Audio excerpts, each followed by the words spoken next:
Earlier in our study of prayer, I made mention that our prayer life is intimately related to the providence of God. And we talked about how it's God's provisions that we are praying about and for when we entreat Him in our communication of prayer. But when we look at the doctrine of divine providence, we recognize that God governs the entire universe and all things in it, and that He is sovereign over everything that takes place. And as soon as we begin to wrestle with the sovereignty of God over His creation and really examine the fine points of the doctrine of providence, one of the first questions we encounter is, well, if God is sovereign, and if He ordains everything that comes to pass in some sense, what use is there in praying? Why should we pray at all? I get that question all the time. And of course, the simple answer, the easy answer, which doesn't satisfy too many people, is that God not only ordains the ends of the universe and of human history, but He also ordains the means to those ends. And just like He sovereignly has a plan of salvation that He is unfolding in history, part of the way in which He works out His plan of redemption is through the preaching of the Word. It's God who brings the increase to the preaching of the Word, but He uses that means for His end. And so therefore we have a responsibility in light of divine sovereignty and in light of His providence to be engaged in preaching. Well, the same thing can be said for prayer. God works in and through the prayers of His people.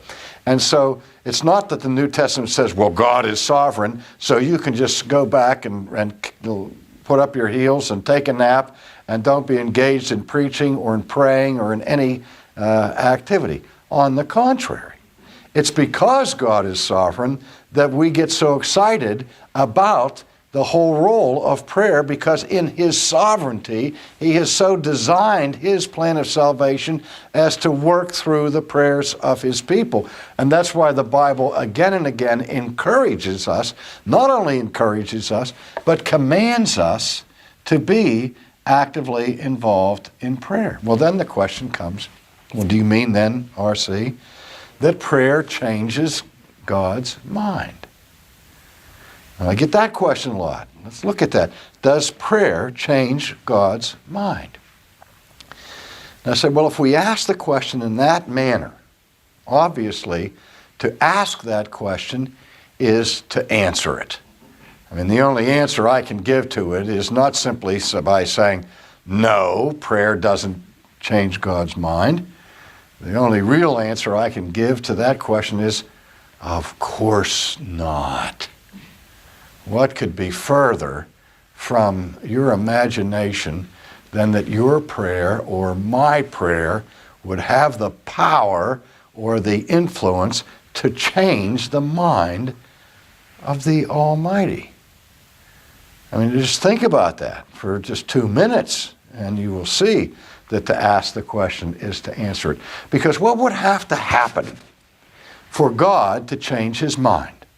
What kind of a view of God do we have when we assume that God has worked out a plan, and He has His plan A, and He's about to implement this plan that grows out of His perfect knowledge, of His absolute wisdom, and His total righteousness and integrity?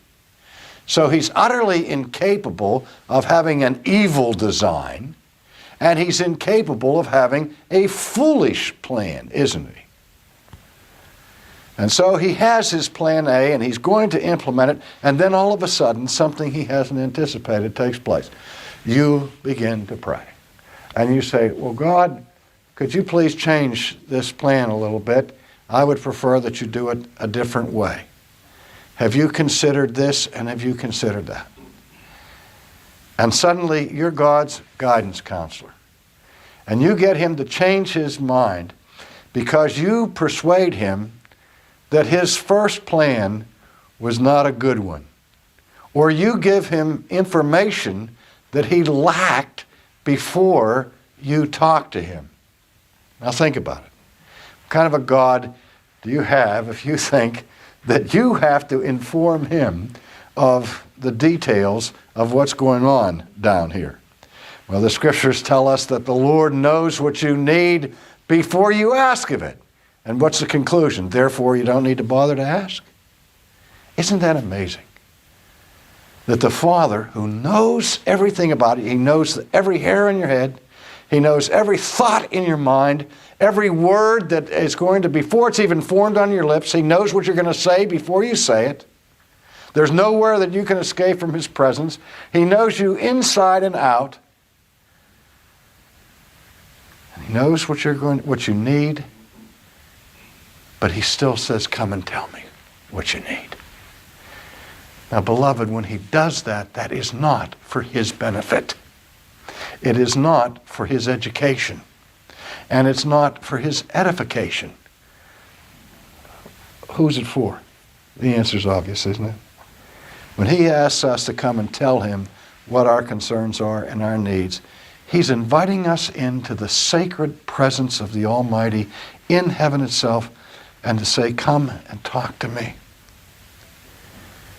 For our benefit.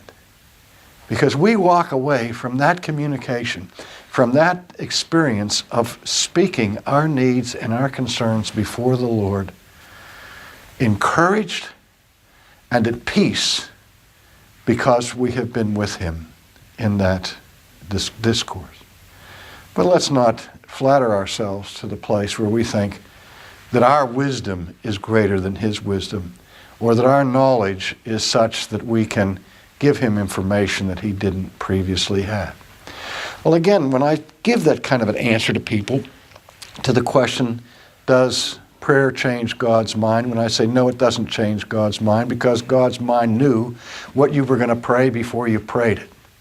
And that knowledge was factored in to his plan all along. Well, then you say, well, then again, that sounds like it's all programmed and there's no reason to pray. Well, let's ask the question another way. Not does prayer change the mind of God, but does prayer change things? Does prayer have any impact on what actually comes to pass? And the answer to that biblically is yes. And not just a simple yes, but a by all means. Let's take a moment to look at James's teaching on this subject in the 5th chapter of his book, beginning in verse 13. We read these words. Is anyone among you suffering? Let him pray. Is anyone cheerful? Let him sing psalms. Is anyone among you sick? Let him call for the elders of the church. Let them pray over him, anointing him with oil in the name of the Lord. And the prayer of faith will save the sick, and the Lord will raise him up. And if he has committed sins, he will be forgiven. Confess your trespasses to one another and pray for one another that you may be healed. The effective, fervent prayer of a righteous man avails much. Elijah was a man with a nature like ours. He prayed earnestly that it would not rain. And it didn't rain on the land for 3 years and 6 months. And he prayed again, and the heaven gave rain, and the earth produced its fruit. Now, first of all, you have to understand something about the kind of literature that I just read from this book. James, the book of James, is called the only book that fits the genre or the literary category of wisdom literature in the Old Testament. It's very Hebrew in its orientation. You don't get long, abstract, developed arguments in James. Rather, you get, for the most part, aphorisms, short, pithy statements that incorporate truths that are given without all the detailed qualifications that you might find in the didactic literature, for example, in the style of the Apostle Paul. So you have to be careful when you read this, because some read it and says, well, wait a minute, he says the prayer of faith will save the sick, the Lord will raise them up. as if this were an absolute promise to every inquiry. Well, we know in the New Testament that there were the prayers of the saints to which God said no. For example, by inference, we'll take a look at what happened when Peter was thrown into prison. And the disciples gathered together to pray fervently for Peter's rescue. Do you remember that event? And as they were praying, there's a knock at the door. And somebody goes to the door and opens the door and sees Peter standing there. And what happens? Closes the door in his face. Said, Peter's ghost is out there. I mean, God answers the prayer, and when the answer to prayer is right before their eyes, they still don't believe it. But there is where we see how the early church prayed for the release of Peter, and God answered that. But the same narrative tells us about the martyrdom of James. Are we to believe that the church, that the early leaders of the church didn't pray for James? We're told about, in Paul's epistles, of those who had been sick and had not been healed. Even Paul talked about how he had prayed several times for relief from the thorn of the flesh, whatever that was. And God's response to the apostle was what? My grace is sufficient for you. You see, sometimes God says no, even when we are sick. But at the same time, what James is encouraging is he's saying, hey, we understand that's a given that God doesn't always say yes, but don't miss out on the opportunity. Pray for the sick, pray for those who suffer, because God does answer those prayers. God does heal the sick. He does relieve our suffering. But it's not cast as an absolute guarantee. If that were the case, I mean, keep in mind that every Christian who lived in this world before, let's say, just to be on the safe side, 1880 has died. Because Christians die. Not just unbelievers, but Christians die. And when Christians get sick, there are always Christians that pray for Christians that get sick.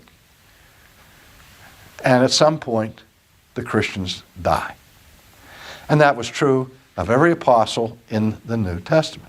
There is no absolute guarantee that Christians are going to escape suffering, pain, and disease, and so on. We know that. But nevertheless, we still are to be encouraged because there's a massive impact from that prayer that God does at times heal people and restore them, and also alleviates their suffering. Sometimes he says yes, sometimes he says no. Now, one of the things that's really misappropriated from this text is that James said it's the prayer of faith that will save the sick. And so we've had a whole theology emerge in the popular culture associated with so-called faith healing. So that if you are not rescued from your malady and delivered from your disease, then obviously the problem is you didn't have the faith. And if you have true faith, you'll never be sick, you'll always be cured, and so on. God always wills healing. You hear that kind of theology. You just have to name it and claim it, and so on. This is such a gross distortion of the total picture of what prayer is supposed to be and do in the Bible. I've had people tell me that if you pray for somebody and you say, if it be thy will, oh Lord, please raise this person up, that is a sin. It's an affront against God to say, if it is God's will, because God always wills that. I say, wait a minute. If it is a lack of faith to say, if it be thy will, what does that say about the posture of Christ's prayer in the Garden of Gethsemane? The greatest teacher we have on how to pray is Christ himself. And when he was faced with his great passion, his ultimate suffering, that none of us can imagine what it was like to have the cup of God's wrath set before him. We can't imagine that. And he in agony, sweating beads of blood, is on his face before God in the Garden of Gethsemane, and he says, "O Lord, if it be thy will, let this cup pass from me." Was that an act of unbelief on Jesus' part? By no means. And he hastened to add, "Nevertheless, not my will, but your will be done," which is also mentioned by James, those two little words, Deo volente. Don't say that you're going to do such something next week or next month or next year without saying at the same time, Deo volente. God willing, I will see you next week. But God may not be willing. God may take me between now and then. Or God may put me on my back and incapacitate me so that the plans that I have prepared for next week will not come to pass. Because God doesn't will it. And you see, faithful prayer, true faith, what faith is in its essence is trust. And the prayer of faith is a prayer that trusts God for the outcome. Even if he says no. That's what Jesus teaches us in Gethsemane. Nevertheless, not my will, but thine be done. So that if you want me to take that cup, I'm going to trust you while I'm drinking the cup. That's the posture of Job. Though he slay me, yet will I trust him. And so again, we go back to the principle, the premise I've been repeating, that when we pray, remember who it is we're talking to. Remember who it is whose will is sovereign. And God's will does not always agree with my will. And aren't you glad? Because if it did, that would make me God. And I guarantee you, I would be an extremely poor substitute for the one who already holds that position. All right. So saying if it be thy will is not an act of unbelief. It is an act of trust. Trusting in God and in his will. Nevertheless, having said all of that, again, James will not allow us to retreat into fatalism, where we just say, que sera, sera, what will be, and I don't have to be engaged in serious prayers. But he goes on to say, the fervent, effectual prayer of a righteous man avails what? Everything? No. But it avails much. And that answers the question, does prayer change things? Yes. A whole lot of things. Does it avail for anything? Yes, it avails much. But again, he doesn't say the cavalier, casual, insipid prayer of an unrighteous person avails much. It's the fervent prayer that avails. And the fervent prayer of a righteous person relatively speaking. So what about fervency? Well, it's not that we have a Richter scale that measures the emotional intensity of every prayer, but fervency means praying with some degree of passion. And that passion should be in proportionate relationship to the severity of the need and the seriousness of the thing. It's not that we just scream and yell and carry on in church on Sunday morning so that we can exhibit passion over who's going to win the football game that afternoon. No. Passionate prayer should be fitting serious and severe needs. Now we see another commentary on the significance of the fervency of prayer in the parable of the unjust judge, or sometimes called the parable of the importunate widow. You remember the story. Jesus says there was a judge in a certain city who regarded neither God nor man. And there was this poor woman who had been wronged, and she came to the gate seeking justice. But the judge had no time for her. He was too busy. He didn't want to be bothered with her. But she kept knocking at his door. She kept asking to be heard. She persisted in her prayer until finally he couldn't stand it anymore. And just to get her off his back, to get rid of this pest, he heard her case and delivered her. And what does Jesus say? What's the point of the parable? Jesus doesn't say, oh, okay, just like this woman pestered this corrupt judge until she finally got what she wanted, so you have to pester the unjust judge who rules heaven and earth until you can finally get a hearing. That's not his point.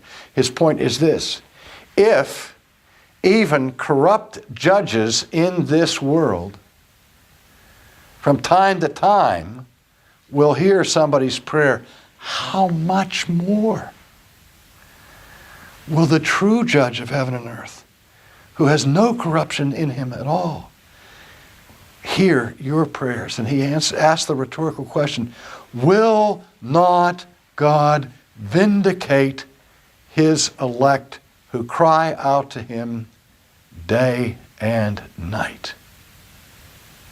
Again, Jesus is talking about the efficacy of prayer. In fact, at the beginning, we're told, and Jesus taught them a parable to the end, what? That men ought always to pray and not faint. That was the point of this parable. That's the point of this series, that we want to emphasize what Jesus taught in that parable, that we ought always to pray and not faint. And if we feel from time to time on the edge of fainting, if we feel like we're about to give up, the chances are we have been lax in our prayer, because there is a corollary between prayer and courage, prayer and hope. So the next time you're thinking of fainting, remember that the fervent, effectual prayer of a righteous person avails much. And it is a mandate, but again, it is one of the greatest privileges that God has given his people, that we can come to him where no one else cares and nobody else wants to listen. He cares and he will listen.